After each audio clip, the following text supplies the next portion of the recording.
And that's where y'all get misled. Because you go there and you see the barbecue and, oh man, the parties and the music and playing, but you don't see no American flags. And they don't understand that. So when you stop and think about that, more American flags are sold each year 2 weeks before 4th of July. And so consequently, when you stop and think about what this whole thing is like, for instance, when I sit and think about what I go through,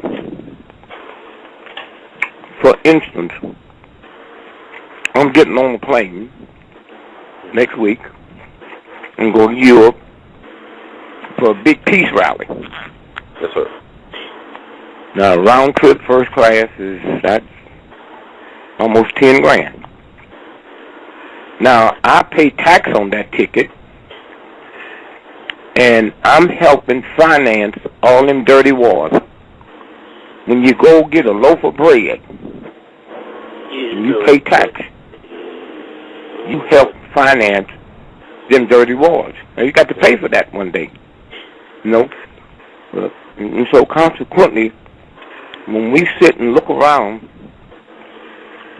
and we don't put our shoulder to the wheel and help our Indian brothers and sisters, when I look at what we do in this country, if I came by your house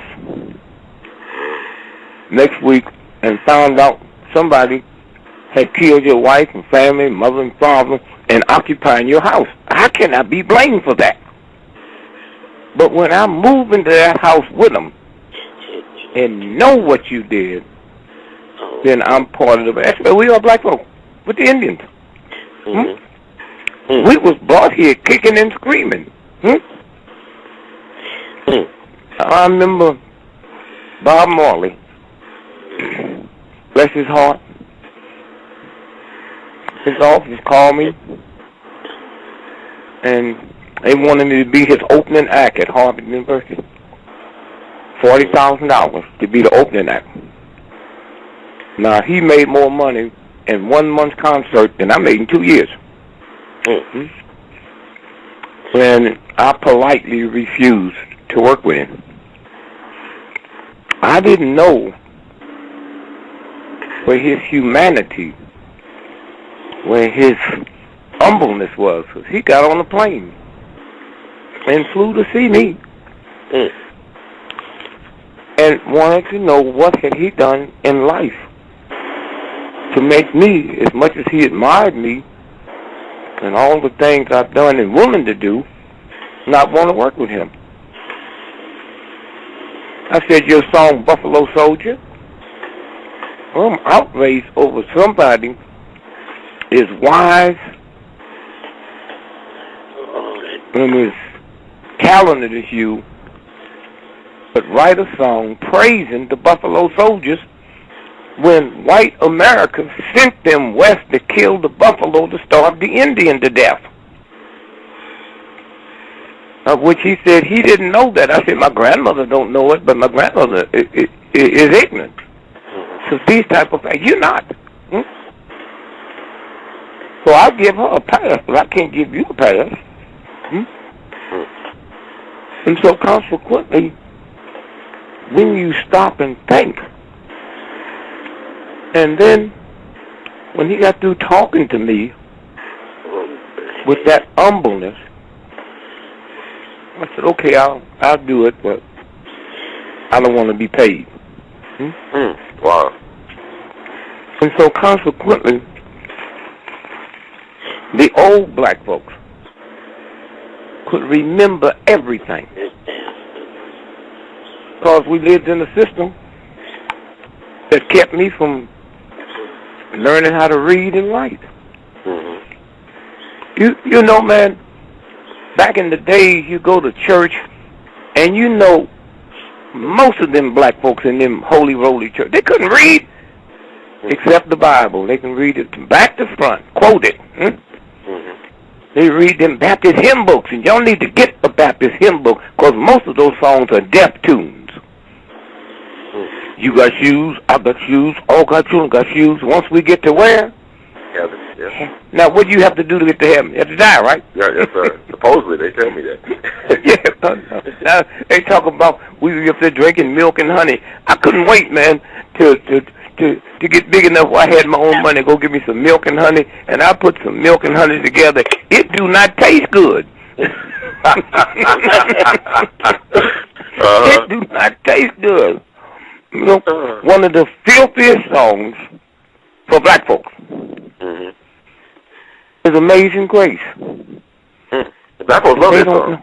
Huh? We love that song. A lot of us love that song. Yeah, because they don't know the history of the trifling, vicious white boy that wrote it. Okay. He was the #1 slave dealer. Slave dealer, #1 that ever lived. Wow.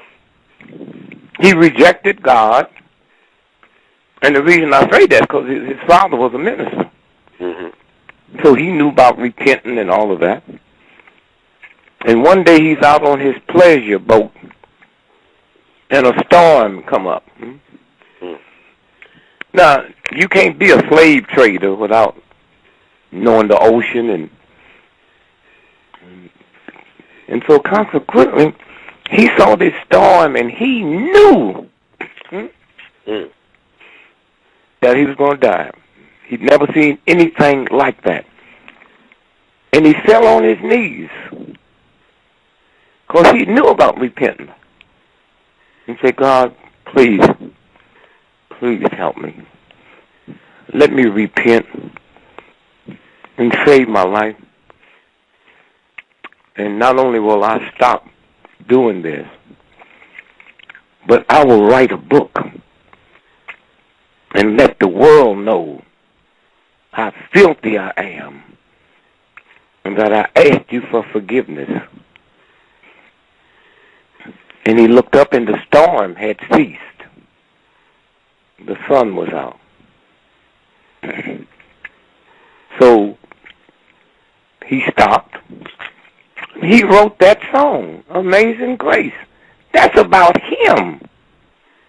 Thank you for forgiving a wretch. Black folk be saying don't even know what the wretch means.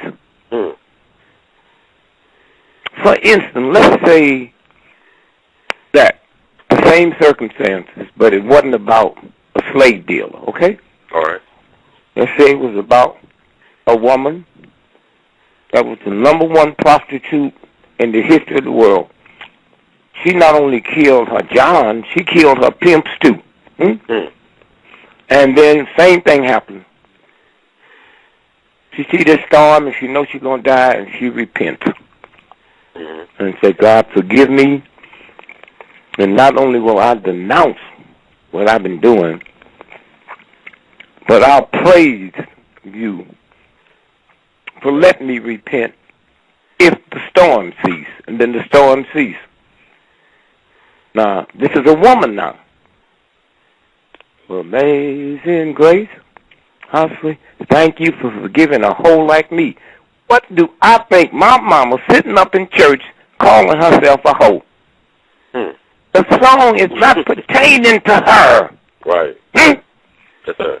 And yet they sit there and just sing it and say, and white folk got to be laughing. You got 12 PhDs, man. $2 million in the bank. And singing a thug song like that. Like that. And so when you stop and think about the filth that we picked up because we get out of touch with the real universe. And so can you imagine a Jew singing a song in the temple that a German wrote asking forgiveness? No, sir. Thank you for forgiving a heathen, singing, praising the song, because the Germans asking for forgiveness for what they did to the Jews. And so, if you stop and think about, I did an article one time where I said reading and writing is a violation of the universe. See, one day when we understand the God and church is two different things. Yes, sir. See, the church just God was here before the dinosaurs, and the dinosaurs been gone 1 billion years. Yes, sir. The church is the Catholic Church, the Baptist Church, and the filth that go on inside of some of those churches that nobody cares about. The universal God. I'll be laughing at talking about you're going to destroy the ecology. The God that put trees here will be able to destroy them. But that God will be only able to destroy them. Because unbeknownst to most folks, if everybody on this planet, humans and animals, fell dead tonight, in 24 hours, this planet would be as pure and as clean as it was on day one. You know? World War III going to destroy the planet. World War III, only the universal God force that puts this planet here will ever destroy it. And when they get ready to do that, they don't need no help from some pimp punks that took all their education and used it for evil and didn't even know it.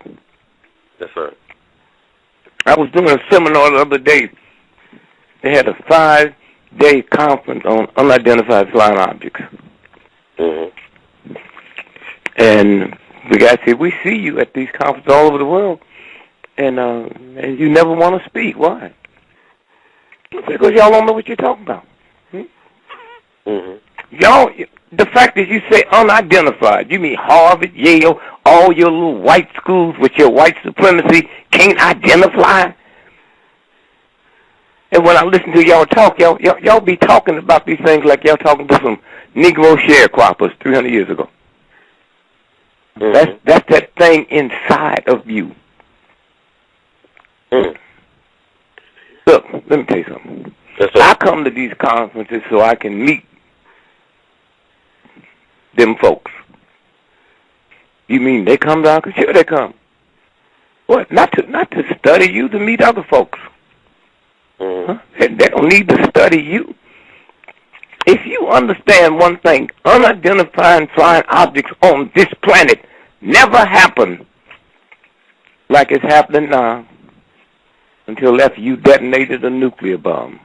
Go back. I said, we black folks, when I was a little boy, grandma, grandpa, great-grandma, great-grandpa would tell us about these folks they talk to. Tell us about these little things that land on their farms.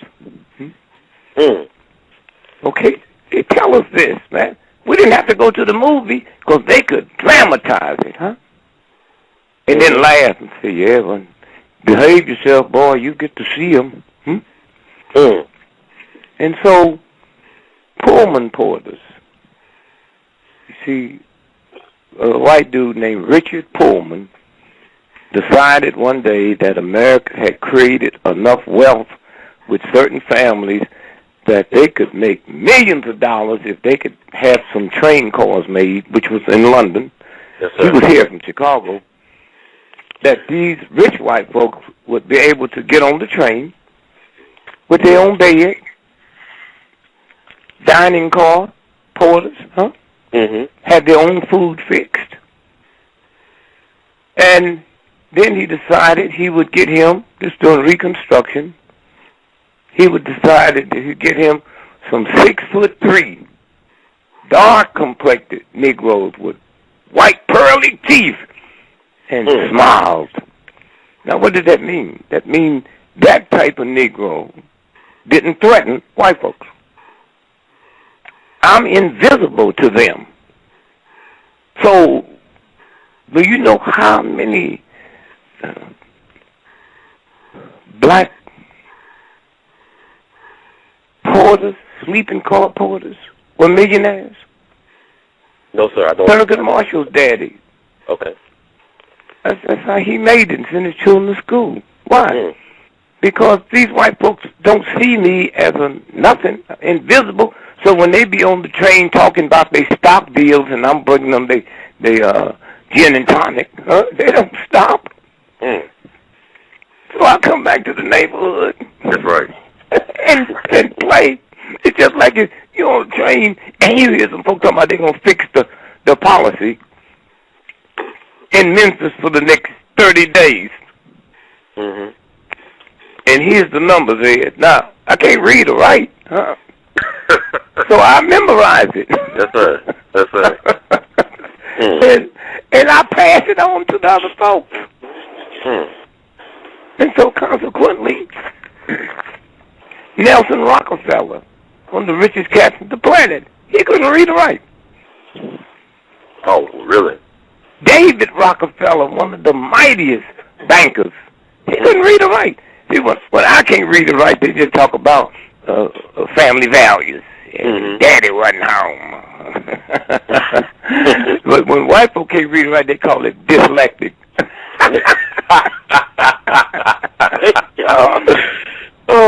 Okay. Let me tell you all you have to do to correct the child that can't read or write. Yes, sir. I got a friend of mine in Newark, crazy old white boy, man. Makes millions of dollars because all these white folks all over the world who can't read or write, they come to see him. And he puts his huge blanket on the floor in this big room he made. And he just let the little children crawl around on the floor. You know why? Babies was that born, they wasn't meant to be in no bed or no crib. Well, what happened when they crawl on the floor? One day, man, when you have some fun, just go out in the park and crawl, and you notice how one hand go out. When your left hand go forward, your right hand come back. When the right hand go forward, that's polarity. And that's how he corrects it with them. Big bucks, man. That don't make it right. Because when I get off the plane in Japan next week, I will not be able to read a Japanese newspaper. Anything the universal God made don't change when you cross a border. There is no Japanese way of having a baby or an African way to talk, to sing, to hum. And so consequently, this is who we are. We knew it all. The white man, said, oh yeah, Gregory, my nigga, that means he tapped into my intelligence. Now you heard him say the Supreme Court ruled that black folks is just 3/5. Yes, sir. Well, what that was about the Electoral College. Okay? The farmers that owned the slaves said, wait a minute. You all count people, and that's how you determine how many Electoral College votes. What about these slaves we own? Yes, sir. And they said, no, that don't count. It went all the way to the Supreme Court, and the Supreme Court, yeah, okay, you can count them as 3/5 of a person. That's where that comes from. 3/5 of a person for the right to be able to get some credit to use them in the states for electoral college. Yes, sir. Now, when the real white dude said that if you have 1/32 of Negro blood in you, you're a Negro. Remember that? Yes, sir. Now, let me tell you what he was saying. And we blow it. That means to equal one black person, you have to put 32 white folks next to me. That's by his count, not mine. If you have 1/32 of Negro blood in you, you are a Negro. You know how powerful I am? And so consequently, when you stop and think, you know, the word cracker. cracker. Yeah. Redneck cracker. What does that mean? You see, at one time there was more white slaves in America than black slaves. They were just called indentured servants. Mm-hmm. How could I be a slave and didn't know white boy was a slave? And nobody was called white folks or black folks. Nobody identified themselves. But go all over the world and see if anybody in Russia identify themselves as white folks. Or black folks. Yeah. And what happened, there was a rebellion in Bakers, Virginia. And the Europeans, the Africans came together. Both of them were slaves. And they overthrew the white folks and freed themselves.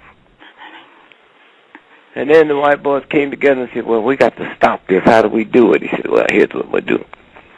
We'll call the Europeans white folks. We'll call the Africans black folks. And we'll make it a privilege to be white. Every 7 years, you can buy your freedom if you're white.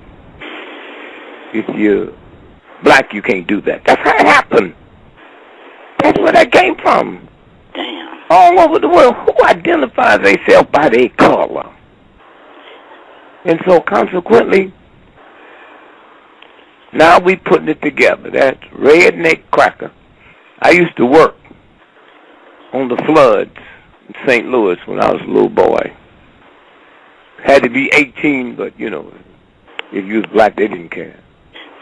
Mm-hmm. And so we out there filling sandbags and all of us black folks, man, we would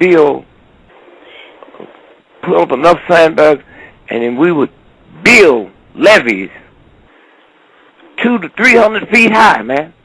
Mm-hmm. And the white folks were trying to figure out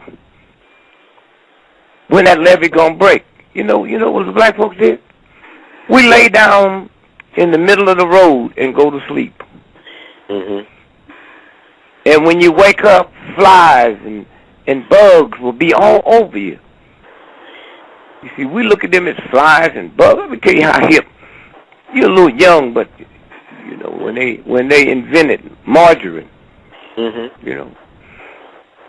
And if you ever go to a picnic where the brothers and sisters is getting down, man, and the only thing a fly won't touch is margarine. They never see the fly. They get on your bread, your crackers, they get on you. They not gonna get on margarine. You want to eat a pure apple today? Get one with a worm in it. Wow, no self-respecting worm will ever get into an apple with chemicals in it. No, that's deep. That's too deep for a lot of us, Mr. Gregory. I don't know. And so what happened is that back then we could, for instance, back in the old days, if you gonna plant some seeds, right? That's why you had your own personal garden, just a little pit plot. That's Grandpa's plot. That's Sister Mary's plot, because you would take the seeds. Yes, sir. And before you plant them, you'd put them in your mouth like you do peanuts. Except you wouldn't chew them. You just swash them around in your mouth. And then plant them. Why? Because those seeds would pick up every illness you have coming. Every defect. And when you spit it in the ground and planted it, it would pull the calcium out the dirt if you needed the calcium. It would pull vitamin C out. You personalized it. You know, the secret something of plants. Remember that book? I can't remember it. No, sir, I can't recall. I'm listening though. Yeah, but that's what that plant is. You sit down and step on a roach, man. You know that roach was here before dinosaurs. Roaches is over 10 billion years old. They survived everything, and you gonna step on it? You better take it and try to feed it and study it. For instance, I have a daughter that lives in California. Yes, sir. And my wife and all of them was worried about earthquakes. I said, well, here's what you do. Go back and get the last big earthquake they had. That was in San Francisco. Remember, it was the seventh game of the World Series. And I said, now go and get the paper and then count back 10 days and get 10 days worth of newspapers, because dogs and cats and animals, they feel it coming. So 10 days before, they start acting crazy and running away from home. Now, all you have to do is 10 days before, look at the amount of ads that comes out in the papers looking for runaway cats and runaway dogs. And then you see it increase. So all you got to do, if you want to live there, is just get your newspaper every day and read the one ads for runaway cats, runaway dogs. Your fish be acting different. Fish in your fish tanks will die because they feel something and they're trying to get out, and they don't know that glass won't let them out, so they're pressing that glass so hard they fall dead. So ain't nothing put here just to be put here. Yes, sir. And so consequently, that's what the black folks, so they was out there talking to. See, I didn't understand when I heard old black folk talking to me and saying, yeah, man, them white folks, they didn't mess with all Africans. Some Africans, man, would turn themselves into a gorilla or elephant. I just thought that was wolf tickets, you know what I mean? They were so strong, you know, they could fight. And they couldn't get them on the boat. No, I found out that's what an Uncle Tom is. It's a shapeshifter. Just like you can sound like a dog or a cat or a bird. Right. We have the ability not to sound like it, but to turn into that. Did you see the movie Men in Black? Yes, sir. Go back and see it again when them redneck white cops, sheriff's deputies, pulled over that Mexican bus. All right, you know the routine. Get them off the bus. And then the Men in Black showed up. There's white boys, but they was dressed in black. Will Smith came in later in the movie. And some kind of way, man, them white deputy sheriffs got nervous and scared. And then go back and look at it, because the Men in Black was so courteous to the bus driver. Matter of fact, they spoke in Spanish. He said, how's Mama? She okay? Yeah, she's okay. All right, put him back on the bus, except that ugly one there. And they carried him to the back of the area, and he shape-shifted and turned into a reptile. Huh? That's who we are. Huh? A tomboy is a tough girl, right? A tomcat's a tough cat. Why, when it becomes my turn, it becomes weak? Okay? And so the Uncle Toms, if you go into deal in slave trading, would you get a 75-year-old man or woman? No, I wouldn't get it. Okay, all right. So the 75-year-old brothers will become invisible and slip on the boat, man. Now, we're going to slip on the slave boat. That was to protect us. So when they got here to America, they would station themselves 75 miles away. They was our protectors. And if you needed them, you just... And it would travel over 100 miles. All you got to do is do it with the current of the wind. That's how butterflies fly all the way across the Atlantic Ocean, fly all the way across the Pacific Ocean, but a bald eagle can't make that trip. And they do it with the wind current. And so, let's say you out, and there's rules to slavery, certain things you can't do. The massa come there and grab your daughter. You can't fight them back because they will kill 20 black folks. And it's a protect. But something got into you that night and you beat this white boy to death. And now everybody's jeopardized. And that's when you... And the Uncle Tom was here, and they started heading to your place, man. Right, they could tell from that sound how far away you was. And they would come there, and that dead white boy, they'd eat him up. Hair, clothes, shoes, and all. No evidence. That's who Uncle Tom is, okay? Yes, sir. That's who we are. Huh? Well, I'm sorry, I didn't mean to cut you out. Yeah, I'm sorry. What were we gonna say? Oh yeah, I got people. They want to ask you different about some recent events and stuff that's going on in the news. Well, ho. I'm trying to tell you now.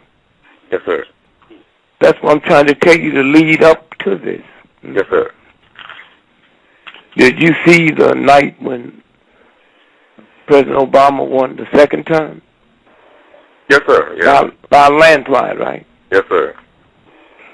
And a week later, you thought the Republicans won. They were just as nasty and disrespectful, right? Yes, sir. Because they knew what we see this week was coming down. That's why they didn't have to act like no loser. Huh? And so they'll move forward with impeachment. And they'd be like, Clinton, he won't get impeached, but they'll tie up the next 18 months. Yes, sir. When's the half-term election? 14? Yes, sir. Yes, sir. 14? Yes, sir. All they got to do is tie it up and end up taking the Senate, and Obamacare is over. So they couldn't get him on Benghazi, but they get him on this IRS stuff. Huh? They couldn't get him on Benghazi, but wait. Let me tell you, all you Negroes act the same. If that was Bush in trouble, I wouldn't care if it was right or nothing. But y'all think different, right? Huh? That's why you can't save it, because you tell me if it was him. Huh? I don't know if I told you, if I haven't, the next break you got, you can punch it up. Jim McCain, right? You told me about that. You actually told me about him being a traitor. Yeah, but there's some people listening that didn't know. Yes, sir. He was sentenced to die before a firing squad because when he was captured in Vietnam, he told on everybody. Okay? Now, that's not important. The important thing now is all these white folks, when he's running, they hate him, but they will never mention that. Okay? All the Democrats who he trashed, they will never mention that. And see, if me and you are fighter pilots, we take off, and our target is here, but we go to the left, maybe 1,000 miles, to slip up on them, right?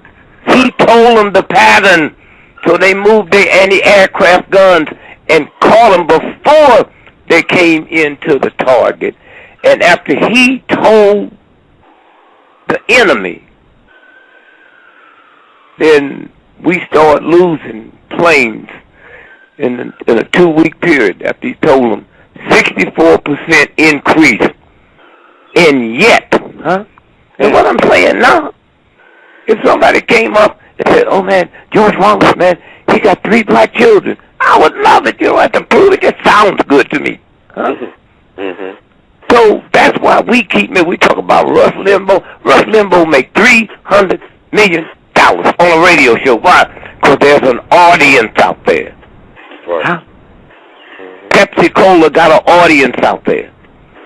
There's a whole lot of people that would never drink an orange soda pop or grape. They play to their base.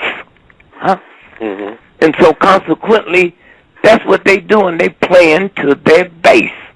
To their base. That's all what they had to change tactics. They just can't send some people in with hoods now and kill me. Right. They can't come through the net, so they had to do something else. They start putting chemicals in your food. They start putting lead and manganese in your neighborhood. And you wake up and you don't smell nothing but the bacon and eggs cooking. And that's what this is about. And so what I'm saying is they had this all planned out. And when I'm thinking, listen to the sisters from Mississippi that's on the line, I thought about, man, every time I go to Mississippi, how scared I'll be. Why? Because up north, we heard the Negroes talking about horrible things, castration, all of that went on in Mississippi. Yes, sir. So that word Mississippi frightened us. And then when black folks stopped being scared because the civil rights movement conquered them, you might do it, but you better be careful, huh? And when Medgar Evers was murdered and assassinated, huh? Della Beckwith, they gave him that trick trial, but eventually he got prosecuted when we changed. Mississippi had more black elected officials than any state in America. So them white folks had to be real. They don't have to be too careful, but they had to bring this boy in and try him because we don't go look for that Negro vote. Okay? And so I would leave. Sometimes my wife would go with me, and I'd say goodbye to the children because possibility I won't come back. But I went anyway. Huh? Y'all walk around talking about your children. When you thugs go to war, you don't say, what about the children? You go over there and kill some other people's women and children and babies to get a paycheck. Huh? And how you can be in love with a country this filthy. Huh? Yes, sir. When the black and white veterans come back home, they don't get no attention. White women get raped, and they volunteered to die for America. Last year alone, the facts just come out. Rape in the military increased by 26,000, huh? 26,000. And they got guns. It ain't like you just rape someone. And so what I'm saying is that when you stop and think about what we do, huh? Say, well, them Jews losing their power, well, why don't you learn? Why don't you study them? Evidently, they ain't breaking no law. They ain't going to jail. So why don't we study it and do the same thing for Africa, huh? Yes, sir. Nelson Mandela, 6 weeks ago, they had a vote to name a city street after him in Cape Town, and they voted it down. And y'all think black folks run South Africa? The newspaper is owned by white folks. They did a horrible article when Nelson Mandela was president and said he wear these native clothes, these loud shirts, African shirts. He need to stop, huh? Well, anybody tell Jews about the little caps they wear? Anybody tell Orthodox folks about the little outfits they wear? And so when we start understanding, first, stop calling where you live, black folks, a community, it's a neighborhood. A community is where you control your cops, you control your banks, you control your finance, you control your education, you control commerce. That's right. We live in a neighborhood, and a hood is something you put over your head when you're trying to hide something. Those of y'all, next week, go downtown to traffic court. Wherever you are, and 98% of people in traffic court are Negroes. Oh, yes, I can attest to that. And I keep saying, wait a minute. Something wrong. Because when I get on the highway driving, I'm not passing by white folks. If I'm speeding that much, I'd be passing them by. Like Jesse Owens did. Yes, sir. And we tolerate that, huh? We tolerate that. And then we're going to sit up with some chump thought and not know. Kill my Jesus and told me to call it a good day. I call it Good Friday, huh? If I borrowed $10,000 from you tomorrow and told you I'd pay you back in 3 days, count on your finger and tell me when I'm going to bring you your money back. What day? You said 3 days from the... 3 days. You tell me. I'm just a student. You tell me. Monday. Okay. I born on Friday, Saturday, Sunday, Monday. Jesus Christ got crucified on Friday, but he keeps coming up on Sunday, and they make us believe it's 3 days. Huh? Yes, sir. Okay? That's what I'm talking about. I heard some people yesterday on the radio 2 days ago talking about they're going to open up a business. Open up a business to the money business. See, we keep talking about stuff and we don't factor in racism and white supremacy because we are ashamed to admit what people did to us. We're ashamed to admit that the reason I don't look as beautiful as I always had when God put me here is because the rape of my woman. And I kept losing my trait and my beauty and crossbreeding. And any time you see a light-complected Negro, it wasn't because we was raping the slave man's daughter. He was raping my mama and my daughters. And so all at once that gorgeous blackness that I had from God gets watered down and watered down. You know, like you ever put a newspaper in a window and the sun shine on it and it turns brown? Yes, sir. Well, that's what we're doing. That's what something else have intersected with me. And so what I'm saying is that being Yahweh, when y'all remember the brother down in Florida? Yes, sir. Do you know he and his followers built up enough money, they owned $1 billion worth of property in Florida. Did you know that? No, sir. And then they put him in jail. And you think you going to open up something in this country? Huh? You know, Black Wall Street in Oklahoma? Yes, sir. Them black folks had hooked up with some Jews and some Indians and black folks and put their own company together. One black brother was making $100,000 a week royalties. And then the rednecks came and said, understand, y'all got the oil and stuff. We'd like to be part of it. And they said, you can't. And Monday, them crop dusters came in with dynamite and tried to blow them off the planet. Okay?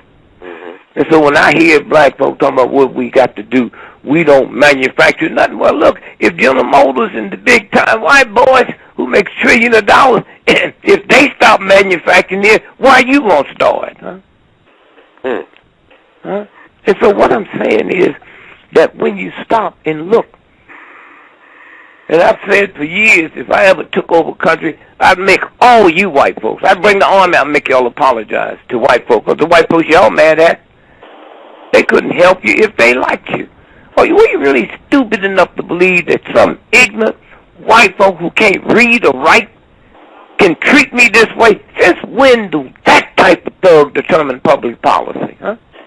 Yes, sir. Well, Brother Greg, let me interject this thing. Like, what do you think about what Robert Mugabe did? And you talked about Nelson Mandela, but what do you think about what Robert Mugabe did in Zimbabwe, then? He didn't do nothing but trick y'all. The New York Times, let me tell you, the British promised him, land reform. Okay? Hear me good now. The British promised him land reform. The white folks owned all the land, right? Yes, sir. And here's how we'll do it. So then they start sending in black folks to buy the land for the white folks. You don't hear that part of it, huh? Oh, wow. Jomo Kenyatta? Huh? Yes, sir. He's the one that invented the Mawmaws. Did you know that? Yes, sir. And I used to go to the movie and the Mawmaws was killing white folks. The Mawmaws never killed over 3 white folks. The Mawmaws was British. They just let him front it. And then they faked like they had him in jail, so it was teaching him how to go back and take over Kenya, huh? Oh. Married him to a German white woman, and she won. Ignorance is a mess, man. Especially when, and that's where he got angry. Y'all promised me this, huh? promised me this. That's what it was about. But you hear their side. That's right. You hear their side. And then everybody said, oh, my God, oh, my God. And that's why they couldn't get him out of power, because the real folks that lived there knew what happened. Mandela. Oh, man, every time he had a birthday, I was with the Negroes and went over there to his birthday party. And then all at once I stopped when he could forgive all them white folks. They was doing head transplants and all kind of experiments with them black folks. He could forgive them, but he couldn't forgive Winnie. Wow. You thug punk, who are you? Who are you? Gregory. Brother Gregory, wow. Okay. You could forgive them and promise them if they come before your committee and tell you the truth. That's how come we know what they was doing. Huh? Yes, sir. And you can forgive them because they said if you come before us, we will wipe it out. If you don't come before, you can be arrested anytime. So they all came. Matter of fact, they lied. Some of them said they did too much in case they forgot something. But he couldn't forgive Winnie? Huh? And y'all sucker for that? Huh? Something wrong. So I said, no more parties for me. No, you cannot be my hero. And so consequently, so what we looking at now, and I'm setting this up to show you what the president's in. Huh? Yes, sir. And then we said, well, he's doing this, he's doing that. No, let me tell you something. Richard Nixon, Hardin, Senator McCain. Otherwise, he would have gone before the firing squad and been dead. And so when you sit and read the stuff, I knew that Abraham Lincoln was gay. Why? Because the Negroes knew it. And if you saw the Abraham Lincoln movie, yes, sir. That's the opening when he talks about his nappy hair, huh? That's right. His daddy was black, huh? I knew Lincoln was gay. That's why his old silly wife went crazy in the White House, and he was sleeping in bed with his black lover. We knew all of that, huh? Just like you heard black folk, get up in arms about same-sex marriage, gays. Come on, y'all. George Washington wore them tight, satin pants, and them little slightly high-heel shoes, with a wig on and makeup. Y'all crazy? Y'all crazy? Oh, okay. How'd y'all get dumbed down? And now they talking about don't ask, don't tell, huh? Please. And so what I'm saying is that we didn't live around white folks, huh? So we didn't know how they felt about gays. And then we made like we feel the same way. Look, man, when I was a little boy, man, before I could walk, my mom would take me to church. And I hear him at home through the week telling me, Reverend Gully, he's gay. The choir director, he's kind of queer, huh? We didn't hate up on him. We didn't stop going to church. My mother didn't know that King James, who wrote the Bible, then his interpreter, he was such a weird, strange homosexual. He hated women so bad he killed his mama. And his lover was Lord Buckingham, who Buckingham Palace is named after, huh? And so when you stop and think about, you have to bring this or what? I mean, if white folks is hating up on the president because he's black, well, his mama was white, at least you should like half of him. Yes, sir. And so consequently, where we are now, and we got a lot that's happened since the last time we talked, huh? Yes, sir, a lot. And all you got to do is just follow it, and then you will see something. I was with Martin Luther King, and we were discussing the movie for TV, made for TV. That in Coretta Lifetime? Okay. That in Coretta ain't never got on no plane and flew to New York to meet with him. And I said, Martin, she had the children. See, I know this. My son, baby son, used to be financial analyst for the city of New York. And I think this is important to get your research here. pull up when Betty went to the hospital, burned. She lived in Mount Vernon. You aware of that? I know, but I think it was Yonkers at that time, though. I had got some information I want to share with you about that, too. Okay, now let's watch this. Let's say when I went by her house, she was living in Mount Vernon. Yonkers, all that's right the same. But she wasn't living in New York City. Yes, sir. So when they came and took her out that house, why did they take her to a New York hospital? Why did the person that broke the news to us was the New York mayor and the New York police chief? Because when you come down with a trick, you get the most powerful people you can, so it's more believable. Yes, sir. So you saw the New York mayor and New York police chief telling what happened to Betty Shabazz, huh? Now let me fast forward. I know they expected her to die before she got there. Heck, she didn't. They put a tracheotomy through her throat. So when they got her talking to Coretta in the hospital, she couldn't talk. Yes, sir. Okay? And then when, at the end, it ended with her grandson standing outside while the police was there. You saw that, right? Yes, sir. Yes, sir. And they didn't have him looking like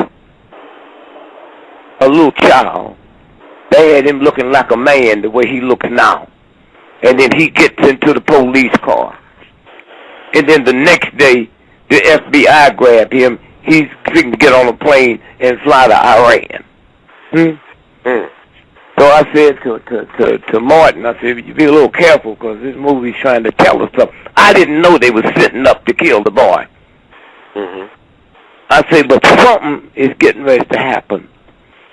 Now, let me go back to the night the fire hit. Yes, sir. I was in Detroit. Had a 24-hour fast and ticket to federal court. Okay? Federal court. We're going to stay there all night. A black man and his wife and 2 children was in Lord & Tails. And he bought $3,600 worth of something, and the manager came and said, look here. You bought full-time buy worth of something 2 weeks ago. Said, why don't you just take out a credit card? Said, well, I have to do that. Said, well, you have a credit card? Yeah. You have a driver's license? Yeah. That's all. And then he didn't have to give him the cash. They gave him a credit card. While him and his wife is standing there and they give him the credit card, the 2 little girls came up and they had these little rings for sale. Mommy, can we get this? We're doing something now. We're doing something. Just here, give it to me. And she put it in her pocket while they was doing this transaction. She forgot they were there. Right. And they got everything. The husband went out to go get the car to bring it to the door where they could pack all the stuff, right? When the wife went to the door to look out, the little buzzer went off, and a black security guard the child had it in the pocket, grabbed the child and choking it. Well, what's the mother going to do? She went over and grabbed the security guard. When the husband came up, he saw the security guard beating and choking his wife. So he run in, they put a chokehold on him and kill him. Now we go down, Al Sharpton, Martin Luther King, Joe Madison, NAACP. We go down to have a demonstration. And a black police woman in this little town 10 miles outside of Detroit. Dearborn, Michigan. Yeah. And she said, Mr. Gregory, I'd like to tell you something. Tell you how much I love you, and I just want to pull your coat to this. We got video tapes. The police got videotapes of the whole family was shoplifting. And I said, okay. So then I take all the top heavy hitters. Let me tell you what this thug, pimp, fool just told me, that she want to warn us. And they coming back in a few minutes with the police chief and the mayor. And we supposed to not be worried about what they got. So when she came back in, I said, you know, what a dog, no good dog you are. She said, what do you mean? I said, we here talking about a murder. We're not talking about a shoplifting. I'll come back in to help you prosecute them, but we talking about a murder now. So then we came back. We get there to sleep in front of the court building or go to jail. And the newspaper had an article confirming. So I said, wait a minute, hold it. Let me see who's the reporter. Oh, it's not a reporter. He do a column. He has a column. Well, oh, okay. So I said to the family before we had the formal stuff, I'm going to make a statement. Just listen to me. I said, I've been told by the Detroit Free Press that somebody that writes for them said they would witness the film of the family shoplifting. I said to the Detroit Free Press, let me tell you something. If you bring me the film now and show it to me, I will make a citizen's arrest on this family today. They stand right next to me. The Detroit Free Press, let me tell you something. You better get ready for a lawsuit, okay?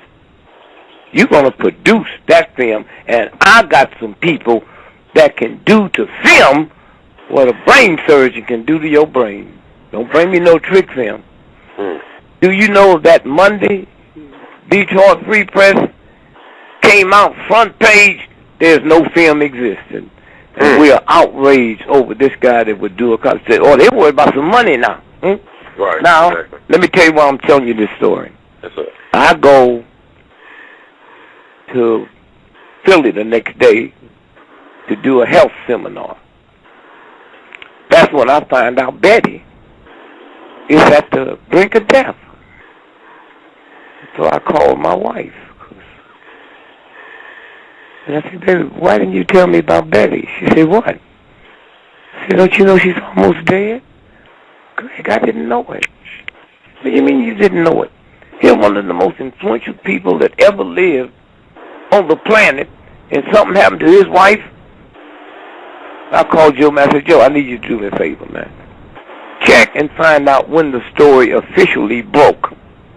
Right. I want to know how my wife or somebody didn't get in touch with somebody to come and tell me. He said, it broke this morning at 10:30. Oh, it happened last night before 11? And it broke at 10:30 today? Okay. So I'll go in and ask them to kind of move my schedule up on one of the things. And I caught me a train and went up there. Got in a town car and had them take me. And I go there. This is the next night. And I asked her neighbors.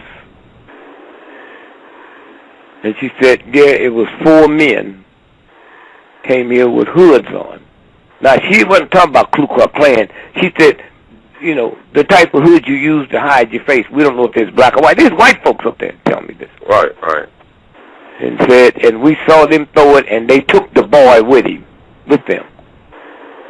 And I went around the side to around the corner and talked to the firefighters, and one guy kind of winked and flipped over and told me that whatever that was they used, just ordinary people can't buy that. Now, the next day, I find out that the son, Malcolm, grandson, yes, sir. he's in detention home. Okay, so then I check, and I find out that this white woman looked out her window and saw him, this little black child, wandering around in the rain with no shoes, no clothes on, just his underwear. She opened the door and said, excuse me, you all right? No, ma'am. A white woman going to bring in a black person at midnight to their house? And so now the universe had already armed me But what time did it break? That's insignificant, right? Mm-hmm. Except when I asked her, I said, how did you... and I took the mother with her and said, we got to be very careful. And when you go to the detention to visit him, take a minister with you and don't say nothing what I'm telling you now, or he'll die in that jail. Mm-hmm. And so I'm talking to the white lady, and she said, yeah, he was here, and I gave him some hot chocolate, and I said, well, real nice, real nice. I said, we're just so happy we heard that, and the mother, she just wanted to come and thank you. Oh, by the way, how did you know who he was? And she said, well, they've been playing it on the news. She don't know. I know. Right. Mm-hmm. See how God works? Mm-hmm. When you stop being filthy and mean and evil. I said, the news? No, the news didn't break until 10:30 the next day. Oh, she said, well, I know Percy Sutton. And when he told me, who he was, because he couldn't say he set the house on fire because that news hadn't came out yet. Mm-hmm. Percy Sutton. Oh, Percy Sutton came out of Army intelligence, and that's how he built up that empire. Mm-hmm. Betty called me when the boy's mother, got framed by the government in Minnesota. Was supposed to hire this white boy who was her lover to kill Minister Farrakhan. Yes, sir. And come to find out he's an undercover FBI informer. Mm-hmm. So now hear this good, because this is a connection to me. So Betty called me, said, I'm in Minnesota, come to get my daughter out of jail, and they said in 2 days they'll have the arraignment, and she can be released to me.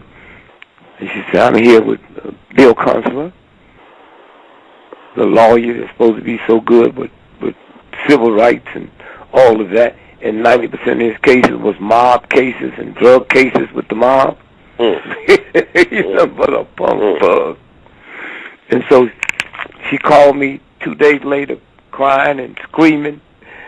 She said, Bill Consular and Percy Sutton, some kind of way, they locked me in my hotel room and went over there and arraigned my daughter without me. Did you hear me? No. Without me. Now let's fast forward. The woman said, Percy Sutton. She called him. Now, they don't know, I know what really happened.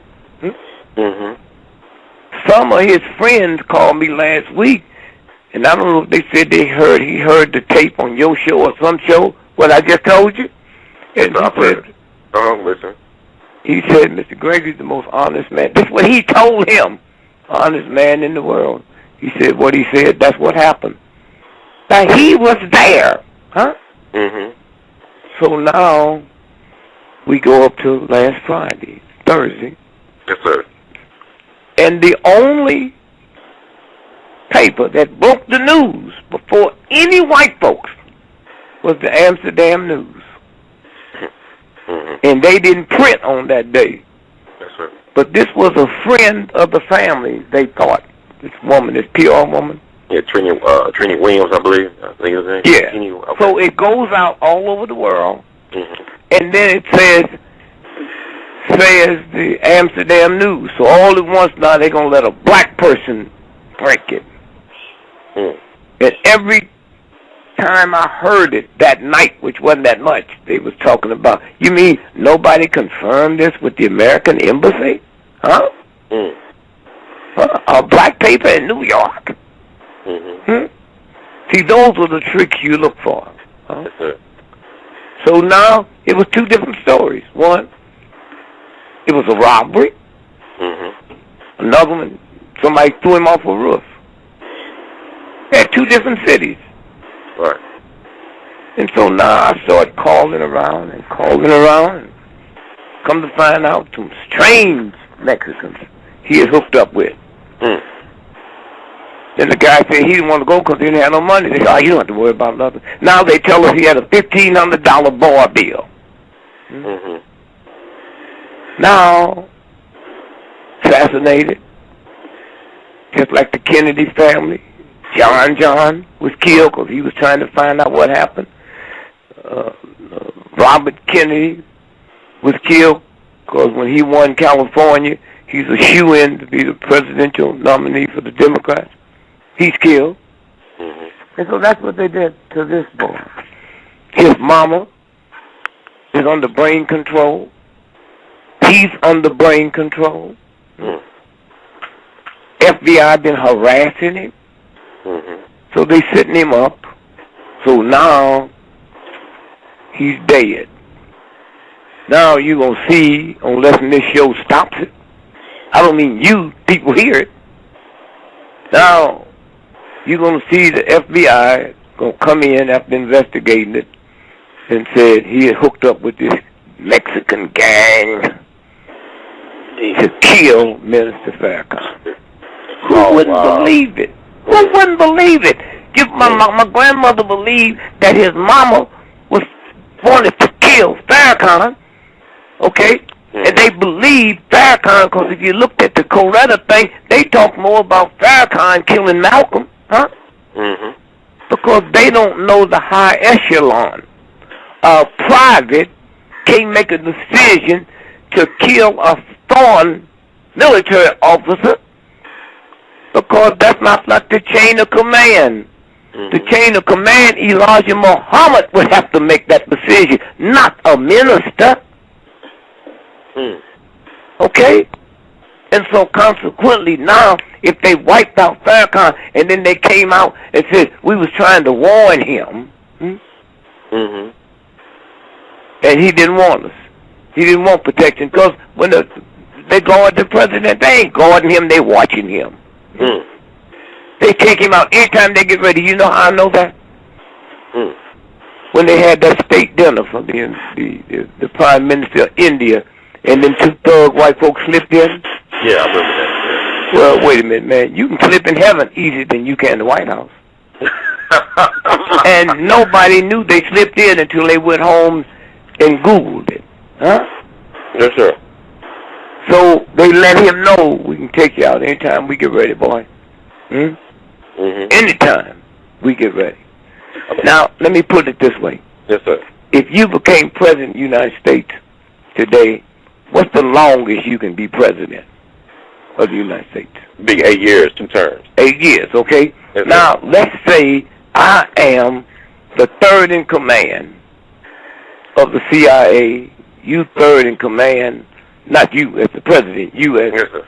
You third in command of the Internal Revenue, right? So now this guy, Jones, the president appoints him, right? Head of the president is in transit. You've been there 40 years, I've been there 42 years. I run the government. We got 2 sets of books, the ones we give the president and the real set of books, right? Yes, sir.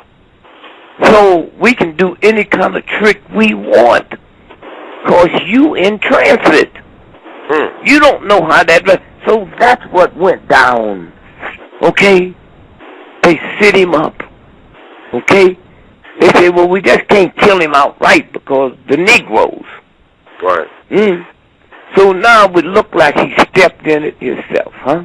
That's what this is about, okay? And so then you get the Malcolm thing going. You notice this thing didn't hit till the Malcolm thing was out the way. Oh, what? We can't have this news coming out at the same time. We're trying to get y'all's attention. Right, right. So black folks is I just talked to somebody before I talked to you. They said, man, we know what they do. You can't talk to me like that. Yes, sir. You see, if I picked up the newspaper this morning and read where the leader of the Tea Party got arrested as a pedophilia, I don't need no proof. I'm so... look at that, calling my friend. I don't need no proof. Huh? So y'all talk all that proof stuff you want. He didn't do it. But you got the paper, that line thug papers. He's tapping them. Let me hear. I heard somebody say, man, I want y'all to hear this good. I called a friend of mine. I said, you got to be careful. Right. I said, well, he's a First Amendment lawyer. And he said, unbeknown to most folks, his administration have prosecuted more whistleblowers. That's First Amendment, right? Mm-hmm. Than have been prosecuted in the history of America. Under his administration, twice as many whistleblowers have gone to jail than in the history of America. See how they put it up? Obama. Yes, sir. What they didn't tell you in Obama, then they ain't got enough sense to deal with these crises doing damage control. Right. Huh? They find out that the pharmaceutical company then killed over 300 people. They hire damage control before they hire lawyers. That's why Jesse's in trouble. They come up with him, and he's going to get into his preach about, no, man, go get you somebody that understands damage control. Huh? Right. Damage control. Well, Brother Gregory, okay, I'm sorry. Yes. I just want to interject with the Malcolm Shabazz thing. I want to share this with you because this is important. Please. Yeah. Because Malcolm Shabazz, he heard our interview. I put it out on YouTube. You talking about the bed in Coretta back in February. He actually put it on his main website. He tweeted it on his Twitter. And this is what he told people and companies what you said was correct. This is a email I got a couple of days ago from from a friend of Malcolm Shabazz. It's dated March 25th. I want to read this to you and have you respond to this because this is very important. Because Brother Malcolm said this. This is from March 25th of this year, 2013. He said, Brother GREgory is on point. Only error is that it was Yonkers, not Mount Vernon, but next to each other. Okay. But here's what he said. What? But I want you to hear this because this is why you are such a gem. Well, this is what Malcolm said. Well, I never really speak to people about this outside some they found. But when it first happened, I was in the hospital, and some detectives came to see me and asked me what happened. Mind you, I'm 12 years old. I told them the truth, and they told me to not say that. Then they made me write a statement, but told me what to say happened. My lawyer, Percy Sutton, Percy Sutton, who we know to be CIA. Now, he said, who we know to be CIA, told me to never tell truth or I'll spend the rest of my life in prison, which was probably true. He said this, I don't know how did GREgory know about the hooded man and whatnot. Then I was sent into this program way in the middle of nowhere in Massachusetts where they would make me say, I did all this shit I ain't do. And told me if I did not own up to my actions, I would not get out. So I was made to say I did shit I didn't, and after saying it for so long, shit, so that's what it is. I have some very powerful enemies. And like that, but I'm still here, though. Would you do me a favor? Is that all of it? Yeah, I'm just saying, I'm reading what he said. Yeah. No, I want you to repeat that. No, I know. Wait one minute.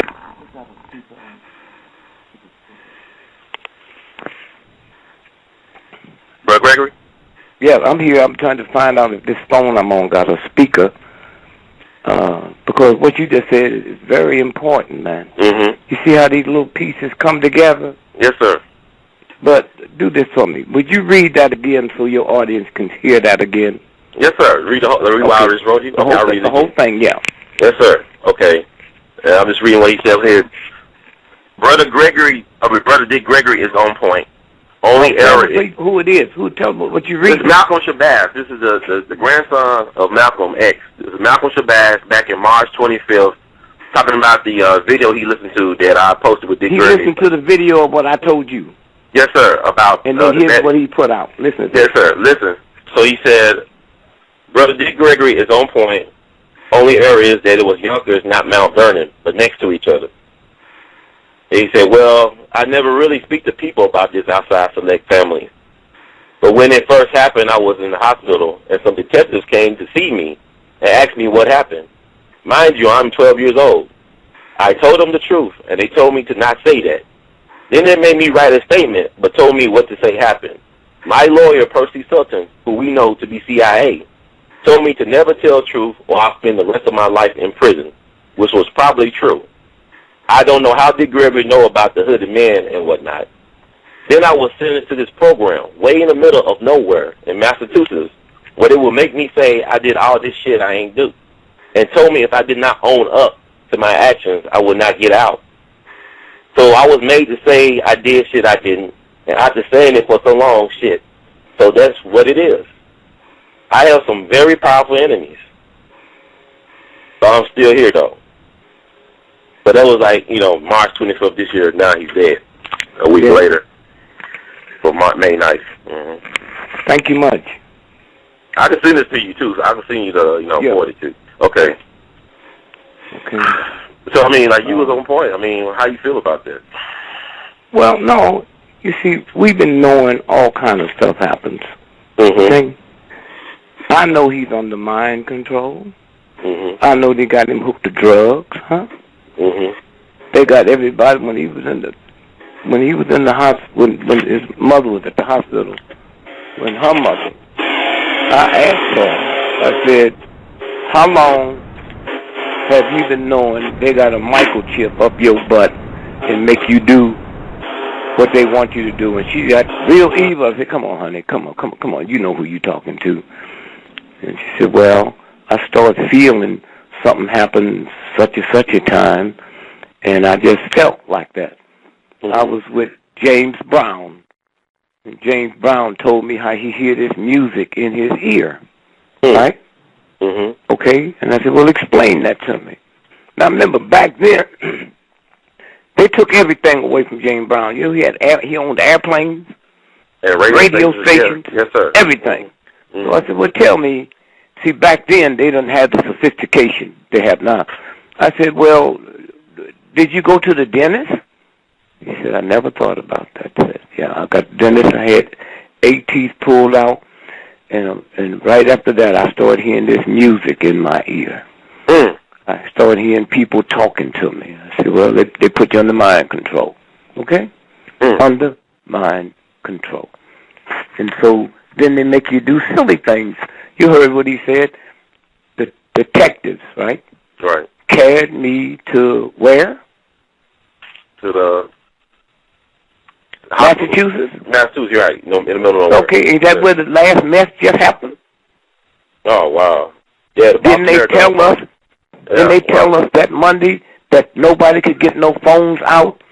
And they explained it to us in Massachusetts. So many people was on the phone. Man, how you gonna be running for a bomb, and who you gonna call? That's right. Oh, you crazy? I mean, y'all crazy. Uh-huh. And so when you look at it, that's why this show you talking about, it's so important. Mm-hmm. But see, most black folk like you, they could come and get them out to give you a spot on NBC, CBS. Mm-hmm. Yes, sir. And then they got the right. They got bringing writers, and you got the right what you wanna. Mm-hmm.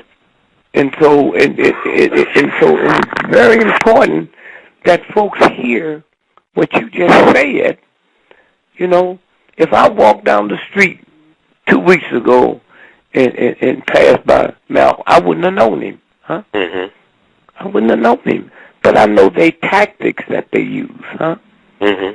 And so consequently, if I was close a minute to Farrakhan, I'd tell him, to be very careful, keep your eyes open, and watch, because you rattling some things as far as this government is concerned.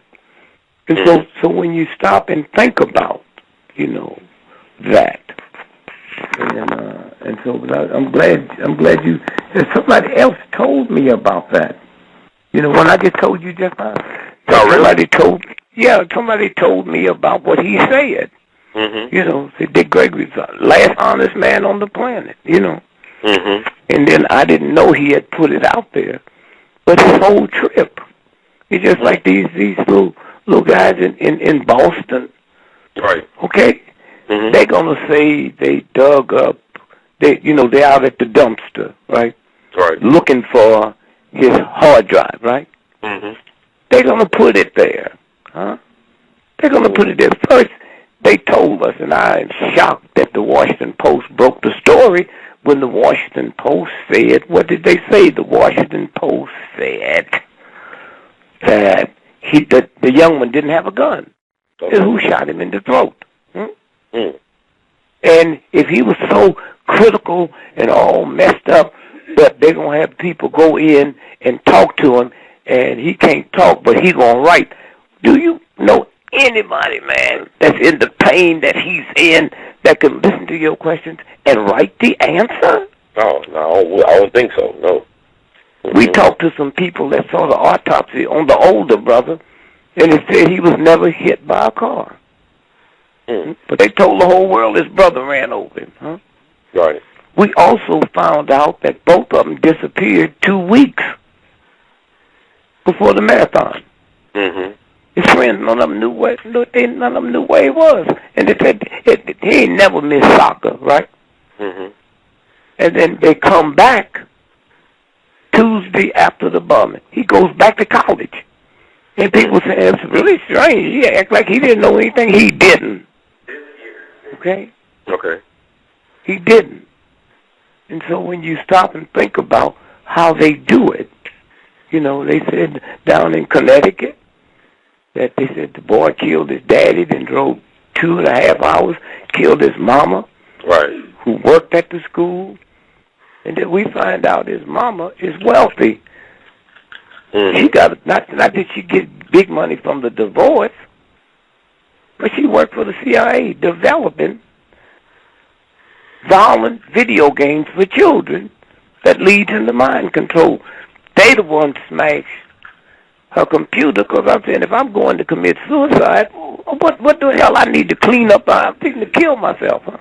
And then if you and I were cops and we went into that school, we didn't know what he looked like. We went into that school, we see dead teachers and dead children. Why wouldn't we think he's one of the teachers? How'd they know who he was? Huh? And then we find out the gun, that big heavy gun he's supposed to use to kill the children itself, they have not found that gun yet. So I'm going to shoot myself and then throw the gun away. Huh? And I know you heard about this. If you think you can pull it up, you heard about the police scanner.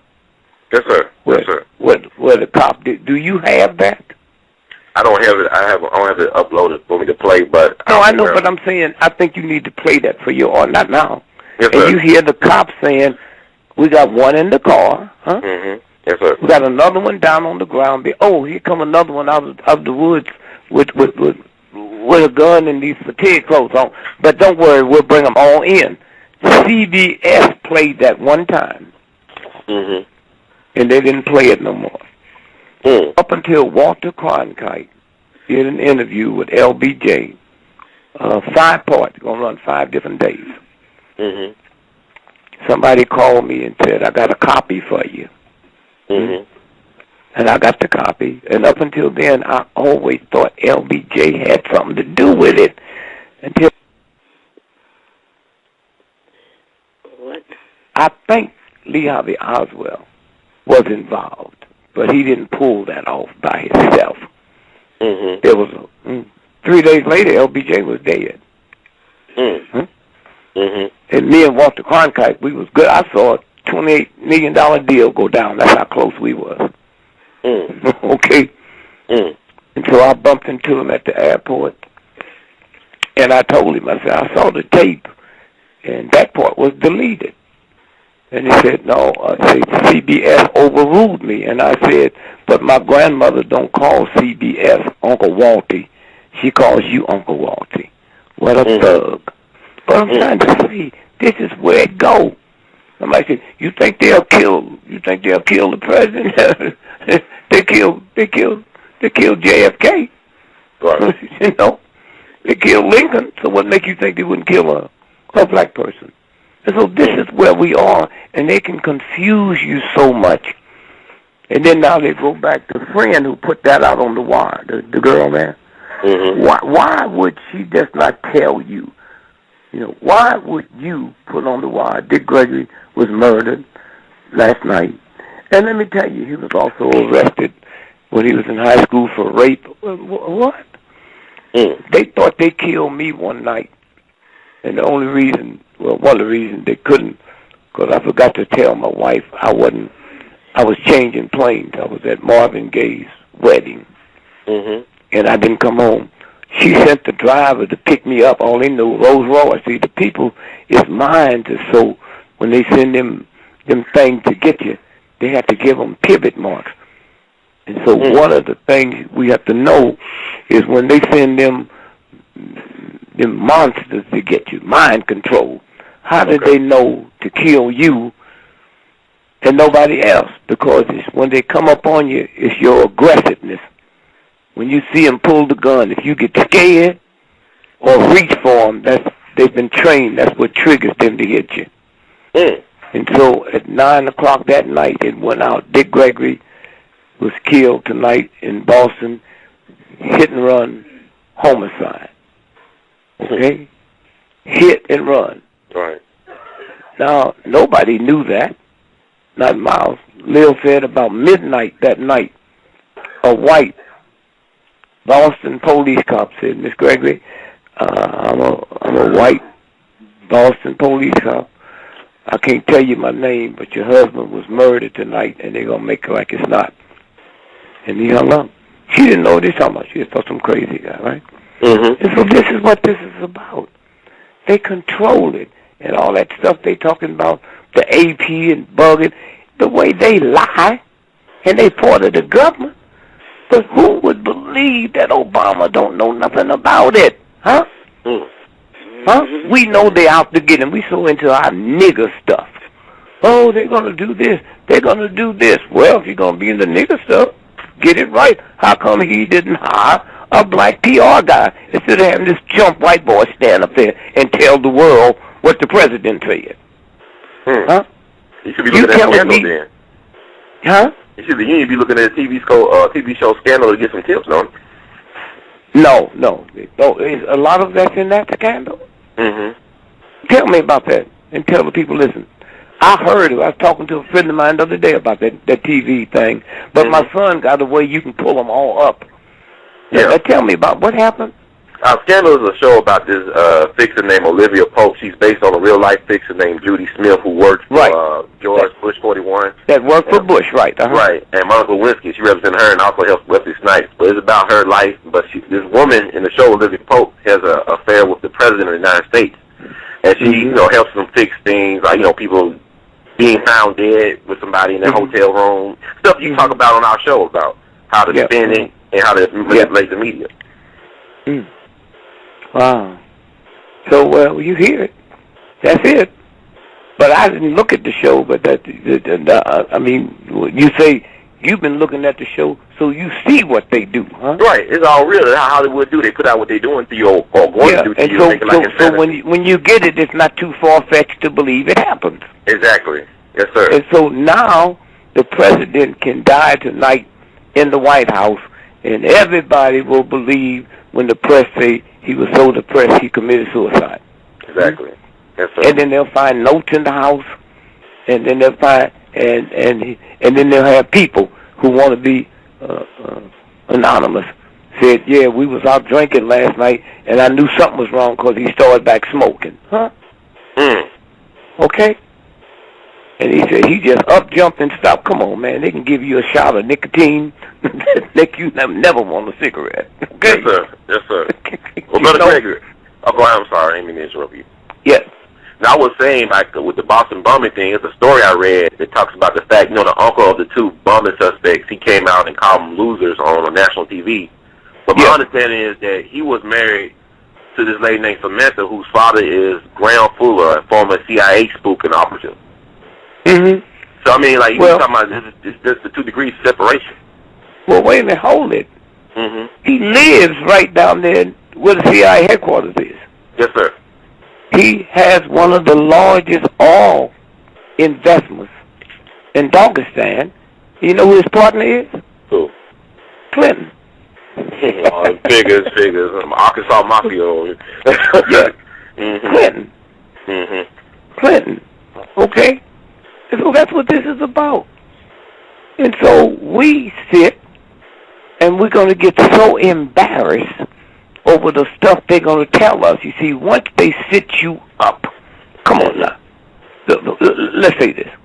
If me and you are friends like we are, yes, sir, and I find out something pertaining to you, now I'm not sophisticated to know it's a lie. I'm going to call you and tell you. Huh? You mean he didn't know nothing about it? No, he didn't know anything about it because he's not in on this. Huh? He's not in on this. So then once they can sit you up and prove that you knew it, huh? Hear me now. Once they sit you up and hear and prove that you did it, then they bring in one of the Internal Revenue workers, okay, with a telex where you told him to do this. Then they get a woman come out. Huh? Remember when they went after Bill Cosby and this white woman said 30 years ago he drugged me? And then after that 8 more come out. Huh? So if I believe the first one, because he settled out of court, and there's a whole lot of people settle out of court because it's cheaper to settle out of court than go through a trial. Like Michael Jackson, of course. Yeah. Yeah, you know. And so and so consequently, but I don't know if it's too late to do it now. You know? But they can say anything they want to say and get anybody. And I'll go back to Atlanta. When them detectives went in there and killed that 93-year-old black woman. Right. Yeah. They went to the wrong house. Yes, sir. And then they went and found this little thug black guy and said, oh, man, we really effed up. We just went in and killed the wrong person, and we need you to say that you bought drugs from her. And they had a black mayor and a black police chief, and they bought the story that the white cops came back and told them. And thanks for her daughter in the church, right, they went by and talked to the guy, not with no evilness, no meanness. She said, you know my grandmother didn't do that. And he broke down and told the truth, and they held a press conference, okay? And so when you stop and think about the mythology of what they can do once they set you up. Once they set you up, they'll have a Secret Service agent guy come and say, yeah, or a woman, oh yeah, we've been doing drugs together. I bring the drugs, huh? Yes, sir. And then once it gets on a roll and you get defensive of trying to save him, look at I got to be careful how I say this. Look at Tiger Woods. I know somebody. I said it because it's illegal to have somebody's medical record. I know somebody that had the medical record when they carried him to the hospital that night. And the guy said, if I didn't tell you this is Tiger Woods, you would never know. That's how bad he was beat. Okay, that's how bad he was beat. Why? We can't make no money in golf no more. Remember, before Tiger Woods come through, them white boys, man, wasn't making nothing but chump change. There was no $1 million purses. Now the third and fourth people get $3 million. Right. But the gamblers can't make no money. Why? Because ain't nobody gonna vote against Tiger Woods. So all once you take him out, and you had a new ball game. Oh man, people was betting. Oh, I think so and so will get it. I think so and so will get it. This is the game. That's why they had to put what's his name in jail for raping that sister. And what's his name? In Ohio. In Ohio. Yeah. No, you mean not? You know me, Indiana. Not Mike Tyson, right? Indiana, no. Mike Tyson. Oh no. Yeah, Indiana. Yeah. Now let me tell you. Okay. The girl is supposed to be a black beauty queen, right? Right. Yes, sir. Up until that thing come off, they'd never held a black beauty queen contest.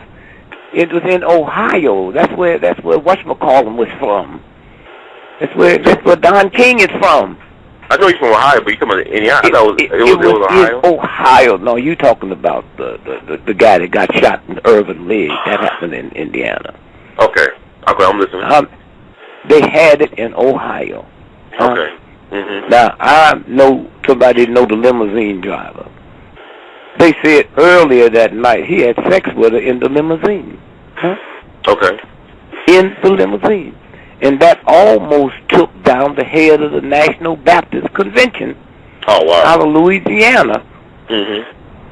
Dr. Jemison, because Don King and them was going to give them $250,000 out of each fight, so they could build a headquarters. You imagine 8 million members, the biggest, largest black members in the world, and they haven't got a national headquarters. Yeah, and so now, if he goes to jail, the money stops. So he was setting it up to have it questioned. He almost went to jail. Did you hear me? Yes, sir. He almost went to jail. There was a banker down there that married, his daughter married Kennedy. Senator Kennedy. And he was the one that cooled that out. So you can't, you sit, and what happened was Don King is the one that set him up. You know why? Why? That boy would get in the ring and beat a gnat to death with a sledgehammer, so they couldn't make no money. And they said, Don King, if you can't get him to throw a fight, we'll kill him. And Don King had to do that to keep him from being killed, okay? Oh, wow. This is what this game is about. Go back. I mean, cut you off. Go ahead. Yeah, and so you sit and you look at the president, and they'll come out with some horrible stuff. And then all at once, the press will say, well, we talked to somebody, we got a tip on something, huh? We got a tip on something. Look. Rice. It says, well, she went on 5 network television shows. Well, when the Bush people had Condoleezza Rice and General Powell to lie, they ain't brought that up. They don't bring that up, huh? Nobody was talking about impeaching nobody. So why you worry about that? That's how they feel about us, huh? You are a Negro president, huh? Sometimes you forget. You are a Negro president. And so consequently, when you sit, and what I would just ask, look, here's what I'd ask you to do. Don't be sitting here trying to yak with these folk, because they got tricks in the hat.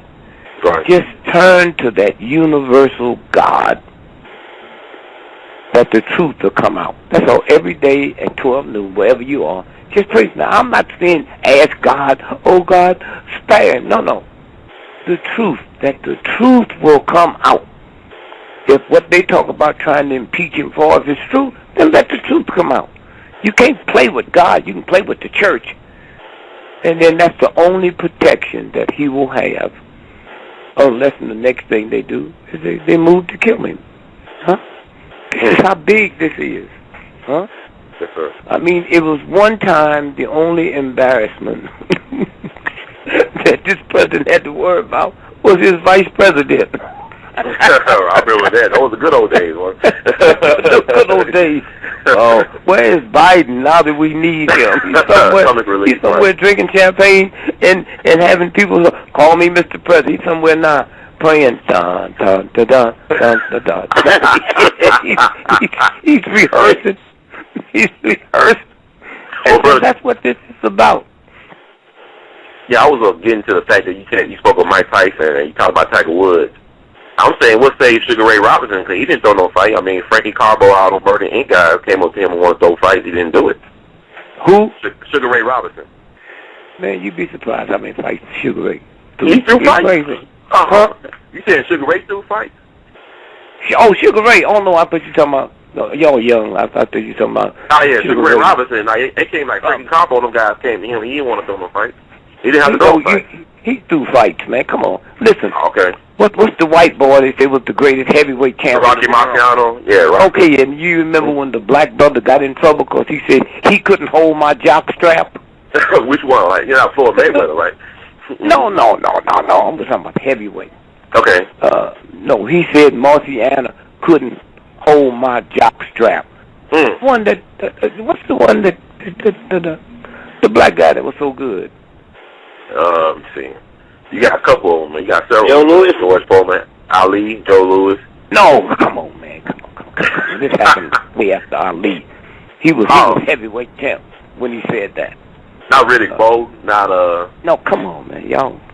I don't like talking to young folks. I'm telling you, it's so funny. You seen some Wait a minute. Who was the guy that lived in well, let me say this, then we'll go. No, when Ali was the greatest athlete in the history of the planet, okay, not just boxer. Okay. They go and get a chubby white boy to do a thing called Rocky. If you go around the world now and say, who's the greatest fighter in the history of the planet? Rocky, Rocky, Rocky. And they got this statue in Philadelphia, right? Right. Of Rocky. Now go, and the black guy that was so good lived right outside of Philadelphia. Joe Frazier? Joe Frazier. Now Joe. watch this. Now watch this. They ain't got no statue nowhere around here of him. That's how they perpetrate these lies, huh? And so consequently, Rocky Marciano fought his brother twice. Okay, they put wigs on him and this and that, and that's what the guy was saying. He had a couple of businesses. He was right outside of Philadelphia too, where he had a couple of businesses, and he was in Easton something. Okay. And he's the one. He said Rocky Marciano couldn't hold my drop. Let me tell you, they asked Rocky Marciano to throw this fight. Now they done pumped him. They done fixed him so he could get to where he was, and he said no. 2 weeks later, his plane crashed. Rocky Marciano, huh? 2 weeks later, his plane crashed. Okay. So that's what this is about. And so they can set it up. Look, if I know 60% of all college games, now y'all turn off TV and radio and go someplace, are fixed every Saturday, huh? Are fixed, huh? Yes, sir. I know a black guy. They still sending him to the meetings on Tuesday to find out what's going to be fixed, and he didn't know how bad it was. He said, Notre Dame going to lose to who? That's what this is about. Yes, sir. And so consequently, did you see the movie Wag the Dog? Oh, yeah, I always tell people to see that movie. Yes, sir. No, you can't tell them. You need to have a party and have people come and see it, and they will tell people, huh? Yes, sir. This is what this is about. And they got you nailed so tight. How much more time we got? I'm gonna tell you a story. Oh, we got 5 minutes, and people could hear me. When we get cut off, let's call in to the number 646-652-4593. Once again, that number is 646-652-4593. We got 5 left. Okay. Now here's what we do. Here's how it works. A woman, I actually checked into a hotel in Detroit, right? 7-day Adventist, all day. So I get in, I leave the hotel the morning to do a breakfast thing for the children, and we go all day. Now, she said, Mr. Gregory, we didn't want to tell you this, but we left from 4 o'clock to 7 when you do the night thing open. And so we want to take you to lunch. I said, oh, no, I don't want to go to lunch. I'm soaking wet from it's so hot here. Let me go back to the hotel and take a shower and lay down. I go back to the hotel, open up the closet, and I see a pair of women's panties and a pair of women's shoes. Now, in all honesty, I don't know if they was there when I checked in last night, huh? I don't know if the maid brought them in there and set them down and forgot to take them out. Okay? But here's what I got to do. I called downstairs. I said, I need to talk to the manager, and I need the number to the police department. So now they come up to the room, and I show them the shoes. And the manager said, no, don't worry about calling. We'll call them, because hotels do not want cops in their hotel. So I said, no, I have to call it so it registers on my phone. Huh? So I I know I called the police. Okay, so I called the police, and they come by. And I said, I don't believe, it's anything tricky about this, but I can't take a chance. Okay? So now, let's say had I not came back, and you woke up the next day in the morning and saw the whole world see Dick Gregory being laid out the hotel, handcuffed. Okay? I want you to hear this good now, because we talking about how we going to save the president. Yes, sir. I'm being handcuffed, laid out. Anytime NBC and CBS is at a hotel filming somebody getting arrested at 4 o'clock in the morning, it's a game. It's hard to get the press out at 12 noon. 4 o'clock in the morning, all 3 networks. Okay, so now I'm in jail. I can't get out till 9 o'clock, 10 o'clock in the morning, right? So now you see him interviewing the white woman. She's all beat up. And here's the zinger. He said, me and Dick Gregory have been lovers for 15 years. And because the way he feels about blackness and black women, we could never see it. But me and him do drugs together. I meet him all over the country. I got married. He got in town last night, and called me 2 days ago and said, hey, let's hang out. She said, well, I'm married, so I don't do that no more. And she said, well, but I got some good cocaine, the type you like. I'll bring it by, right? Now, this is her story.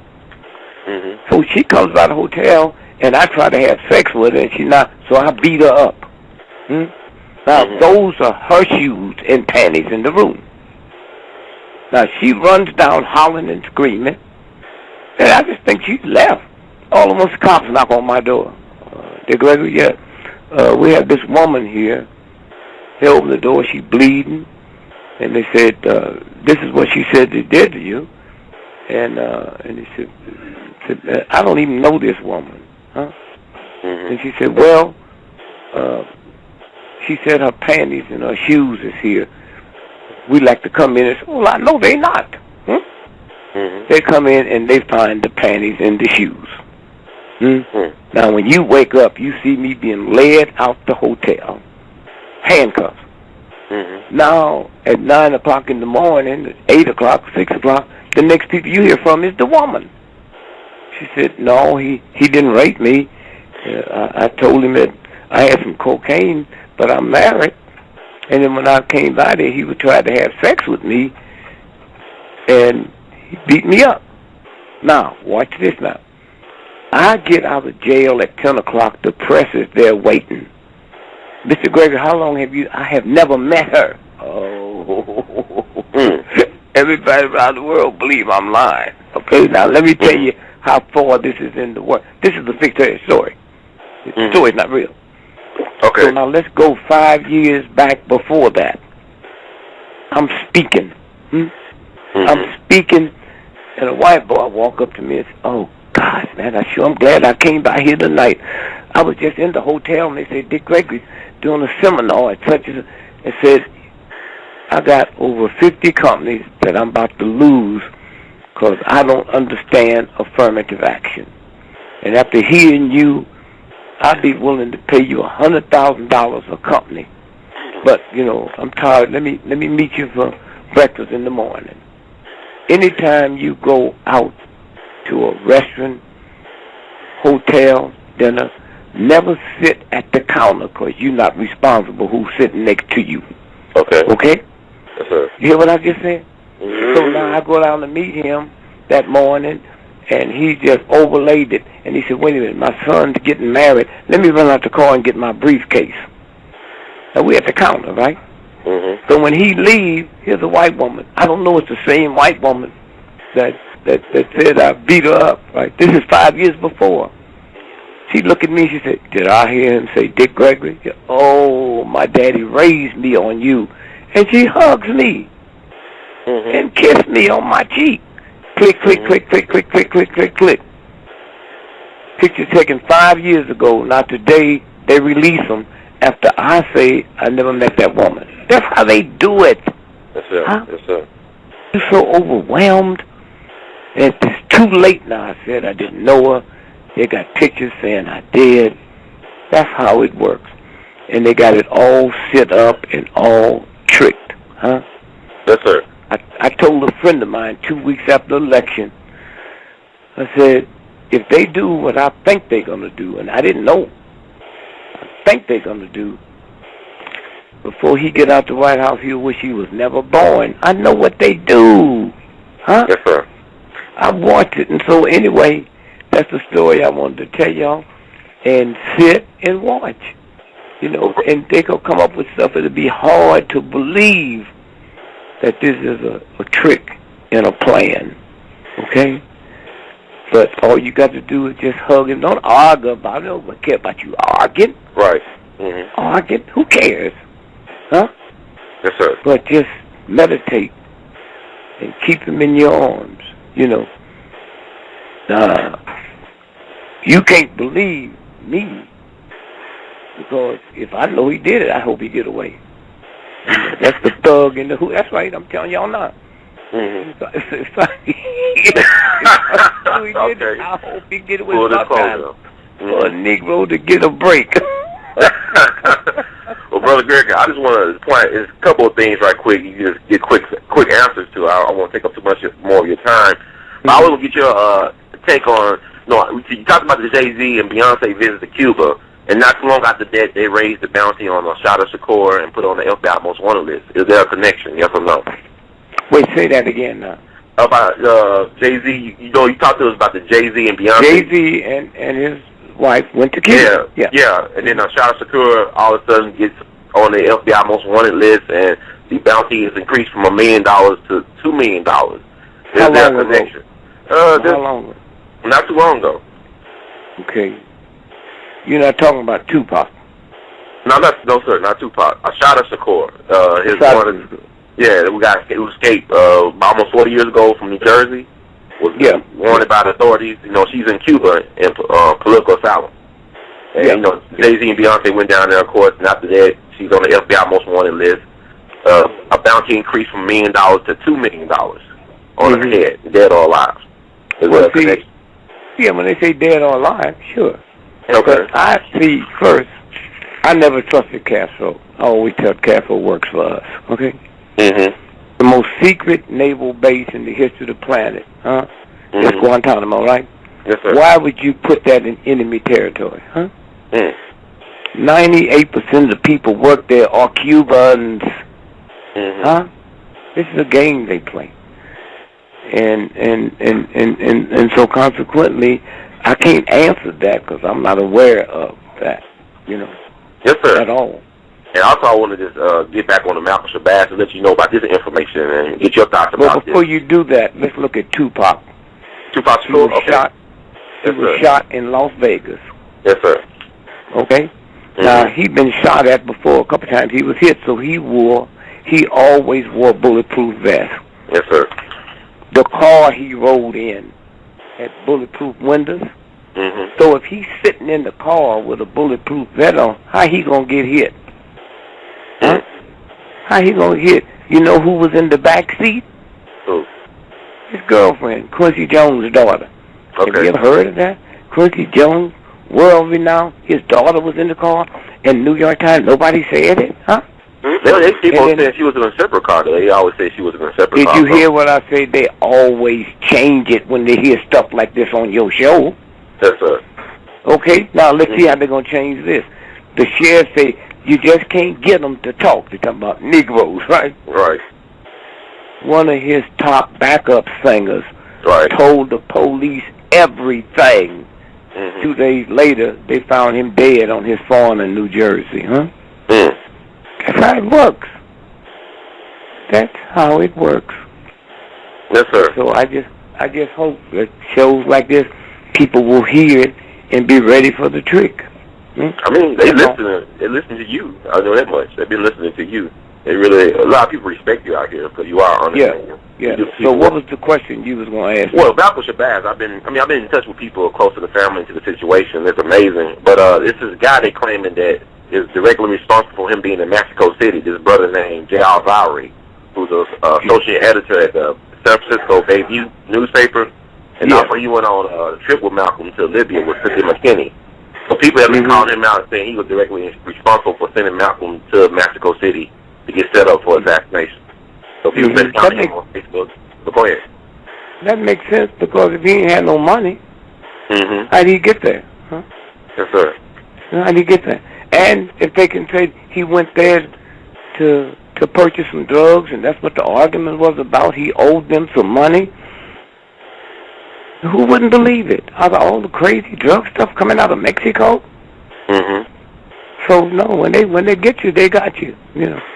But you know, it was interesting. They said Tijuana, the first thing, you know, how the power of programming and media control, like you talk about manipulation. The first time Tijuana, that's prostitution and drugs, and then Mexico City, kidnapping, ransom crime. You know, I'm like, you know, it's not a pretty picture either way. Yeah. And also, two more things. I'll let you go. I know you just found ahead of information. I want to actually ask you, what is your fondest memory of late great Medgar Evers? Can you give me like one memory you have of him? Medgar Evers? Yeah, Medgar Evers. Because 50 years, I mean, what? Next month, 50 years. Just a kind brother with a humanity. He was there. He didn't have that entourage, American press. He did it all by himself. And after they integrated the hotels in Jackson, Mississippi, after they integrated, I was one of the first ones to check in. You know what they had on the billboard outside the hotel? No, sir. Welcome, GREgory, room 702. Wow. Marley never did that one. Welcome, GREgory, room 702. Well, actually, Brother Gregory, what made Medgar, like, was he a charismatic speaker? I mean, could he speak? Could he move a crowd with him? Yeah, but that wasn't it. He moved in between fear. He didn't have worldwide attention that would embarrass America if he was killed. Worldwide attention he didn't have, but he took care of business. I mean, he took care of business. That was him. And he's NAACP. Yeah, but one think that's a sissy organization. He's NAACP. And man, they would kill you. They'd kill you before they kill a fly. I was there. And when he died, and they arrested Della Beckwith, little poor white boy, he didn't have no money. And how did he get money for the lawyer? President Kennedy, out of all the land on the planet, he bought a $50,000 plot of his land to build a post office on, and that's how he got the money to get the lawyer. And probably didn't know it was a government agent that was lawyer, because he couldn't afford having any lawyer come in there. And then the power of Medgar Evers, the real dog pimp trick was Reverend Kyles, who King was going to dinner with him. Reverend Billy Kyles, right? Reverend Billy Kyles. And they had to change the time because they said it would get a little dark at the time. And he said, the one thing my wife hates is her macaroni and cheese get cold. So King didn't know what he meant. He said, yeah, instead of 6 o'clock, we need to move this to 5 o'clock. Now, Jackson, Mississippi, he was doing PR blitz because he makes big money on the day of April the 4th. And so he goes to the whole area. In some kind of way, he said this. He said, me and King walked out. Abernathy forgot he hadn't put on his aftershave, so he went back in. So it wasn't nobody on the balcony but 2 of us.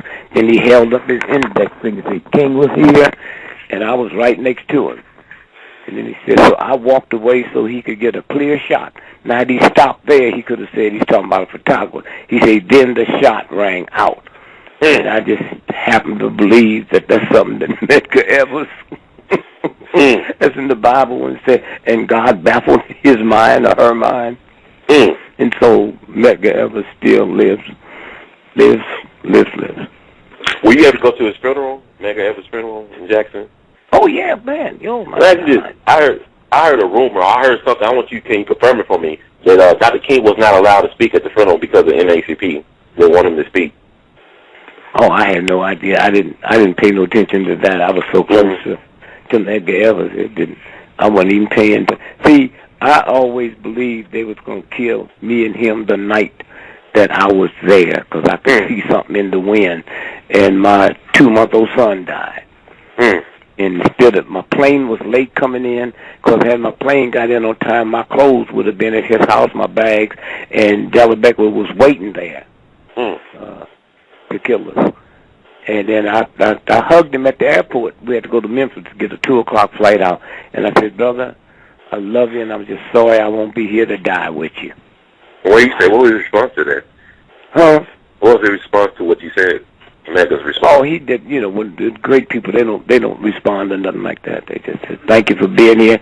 And I said, we'll do this quick. I used to go down there all the time. Every March he had, I was there. Yeah. Yes, sir. And also, I want to ask you this, and it'll be the last thing I know, man, because I just want to thank you for sharing so much time with us, because one of the most important things people can give is time. That's so valuable. And I always want to ask you about Brother Malcolm in light of all this. This is very tragic for me to think about what's going on with his family. I think about that's us, really. It's not just his family. That's the black family on attack. Yeah. So I want to just ask you, do you have any thoughts you want to share with us about Brother Malcolm, something that people should know before you go? Well, to go back to when they killed him the other day, it was right before Mother's Day. Yes, sir. Think about what that mother got to go through on Mother's Day. Huh? Yes, sir. Right? Well, all that, they're thinking about Mother's Day. Mother's Day, her day. All that's no accident. Yes, sir. And so Malcolm was probably one of the fine minds on the planet. And America had to grow into him. I mean, they taught us Negroes to be scared of Malcolm and the Nation of Islam, and after they killed Malcolm, they put him on a stamp. Listen, you got any members who white folks ain't scared of that was on a stamp? And the only thing I wish the stamp would have been, because Malcolm, Malcolm would have been naked. And then all white folks that use the stamp, they'd have to lick Malcolm. He